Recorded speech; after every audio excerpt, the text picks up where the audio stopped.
नमस्कार, मी इक्बाल रेठरेकर. सकलममध्ये आपलं स्वागत आहे. कोल्हापूर महानगरपालिका आणि जलसंपदा विभागामध्ये सध्या वसुली वार सुरू आहे.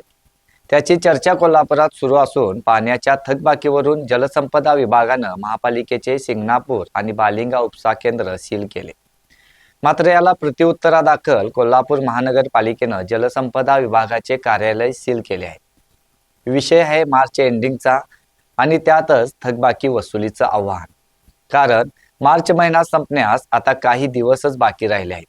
त्यामुळं ज्या कार्यालयांच्याकडे किंवा एखाद्या थकबाकीदाराकडे थकबाकी आहे त्याच्या वसुलीचं आव्हान असते. त्यामुळे ही थकबाकी वसूल करण्यासाठी सर्वच शासकीय कार्यालयांचे युद्ध पातळीवर प्रयत्न सुरू असतात. त्यासाठी अधिकारी कर्मचाऱ्यांनी कंबर कसलेली असते. त्यामुळं महापालिकेने थकवलेल्या पाणीपट्टीच्या बिलावरून जलसंपदा विभागाने महापालिकेचं शिंगणापूर पाणी उपसा केंद्र त्याचबरोबर बालिंगा उपसा केंद्र सील करण्याची कारवाई केली. ज्याच्या प्रत्युत्तरादाखल महापालिकेने देखील जलसंपदा विभागाकडे थकीत असलेल्या मालमत्ता कराच्या वसुलीसाठी जलसंपदा विभागाचे कार्यालय सील करण्याची कारवाई केली. त्यामुळं या कारवाईवरून आज दिवसभर कोल्हापूर महानगरपालिका आणि जलसंपदा विभागामध्ये वसुली वार दिसून आलं. महानगरपालिकेची पिण्याच्या पाण्याची 30 कोटीची थकबाकी असल्याचं उपायुक्त शिल्पा दरेकर यांनी माहिती दिली आहे.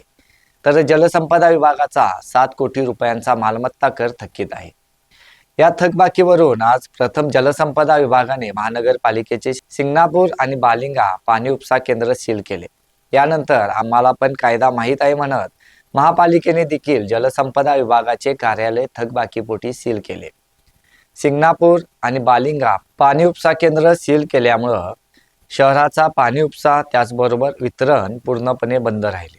शहराचा पाणी पुरवठा तोडला जाण्याची नामुष्की महापालिकेवर ओढवली.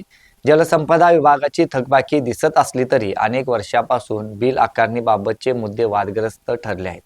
उपसा केल्या जाणाऱ्या पाण्यापेक्षा शहरासाठी आरक्षित केल्या जाणाऱ्या पाण्यावर बिल आकारणी केली जात आहे.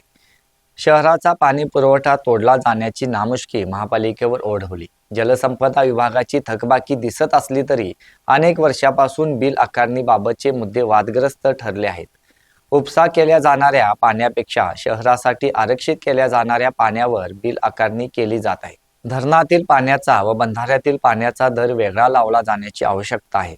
मात्र जलसंपदा विभागाने शिंगणापूर आणि बालिंगा पाणी उपसा केंद्र सील केल्याने शहरवासियांचे पाण्यामुळे हाल होण्याची शक्यता आहे. तर जलसंपदा विभागात जिल्ह्याच्या कानाकोपऱ्यातून कामे घेऊन आलेल्या अनेक नागरिकांना कार्यालय सील केल्यामुळे बाहेर पडावं लागलं. त्या नागरिकांची कामं देखील खोळंबली. त्यामुळं महानगरपालिका आणि जलसंपदा विभागात सुरू असलेल्या या वादाची चर्चा मात्र आज दिवसभर सुरू होती.